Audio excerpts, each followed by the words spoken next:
இயேசுவை அறிந்த பிள்ளைகளே, நீங்கள் அப்படியாக ஜெபிக்க அப்ப ஒரு உணர்வை கொடுங்கப்பா. உன்னுடைய பிள்ளை என்ன பாருங்க. ஒருத்தர் என்ன பண்ணான்னு தெரியுங்களா? அவன் பெரிய பயங்கரமான திருடன். உண்மை நடந்தது. அவன் மல தேசத்திலே அநேக மக்களை வழிப்போக்கனை போல் இருந்தான். அநேக மக்களை என்ன பண்ண தெரியுங்களா? வரவு எல்லாம் அடிச்சு அவன் கையில் இருக்கிற பொருட்கள், அவன் கையில் இருக்கிற எல்லா விலையுண்ட பொருளை அபகரித்து கொண்டு எல்லாரும் சாகடித்து எலும்புகளை என்ன பண்ண சாகடித்து புதைத்தது எலும்புல எடுத்து ஒரு பள்ளத்தில் போட்டுருவானுங்களாம். இப்படியாக அவன் தொழிலை எத்தனையோ வருஷம் செய்து கொண்டிருந்தான். அவன் ஒரு கள்ளன். அப்பொழுது ஒரு சாதுவையா இந்த பக்கம் போனாராம்.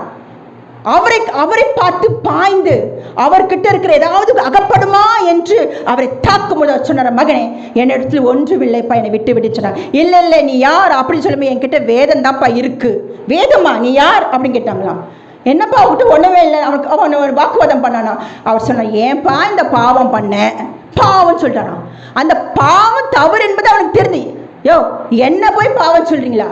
யாரையா நீ அப்படின்னு சொன்னான். நீ பாவிதான்ப்பா, ஏசுகிட்ட வந்திருப்பா, எடுத்துட பிரசங்கம் பண்ணிட்டார். திருடங்கிட்ட ஒரு பயமும் அவருக்கு இல்லை. நீ யார் அந்த என்ன, நீ பாவி அப்படின்ட்டார். நான் பாவியா? நான் என்ன குற்றம் செய்தா? இதுப்பா நீ என்ன பண்ற?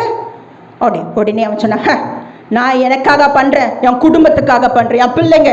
நான் யார் தெரியுமா? நான் நல்ல பாவி அப்படின்னு சொன்னாங்க. பாவத்துல என்ன பாவி? ஒண்ணுங்க நல்ல பாவி. உடனே அவர் சொன்னாரா, நீ இந்த தொழில் பண்ற குடும்பத்துக்கு தெரியுமா அப்படி கேட்டாரா. உடனே அப்படி நின்றுட்டானா. அது அப்படின்னு சொன்னானா, நீ தெரியப்படுத்தினாயா? நீ நல்லவன் சொல்லிதானே உன் குடும்பத்தை உன் பிள்ளைகளை உன்கிட்ட வாழ்ந்துட்டு இருக்கிறாங்க.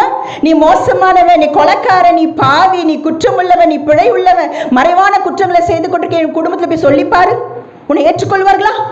உடனே சொன்னா ஏற்றுக்கொள்ள மாட்டார்களா? மகனே, உன்னுடைய பணத்துக்கு தான் அவங்க பங்கு உள்ளவர்கள், உன் பாவத்துக்கு பங்கு உள்ளவர்கள் அல்ல.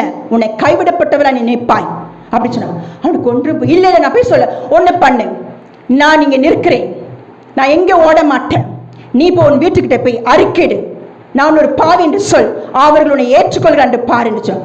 ஐயா நீங்க இங்கே இருங்க. என்னத்தில் அவனுக்கு ஒரு உணர்வு வந்துருச்சு. எவ்வளவு பயங்கரமான காரியம் பாருங்க. வீட்டுக்கு போகிறான். ஹல்லேலூயா. மனைவி கிட்ட, பிள்ளைங்க கிட்ட, தகப்ப தாய் சொன்ன உடனே நான் எல்லாரும் சொல்ல, பாவியே சீ போ. பாருங்க, நீயோட பெத்த வயிறு பத்துக்கிட்டேன்னு சொன்ன தாய் சொன்னாங்களாம். பெத்த வயிறு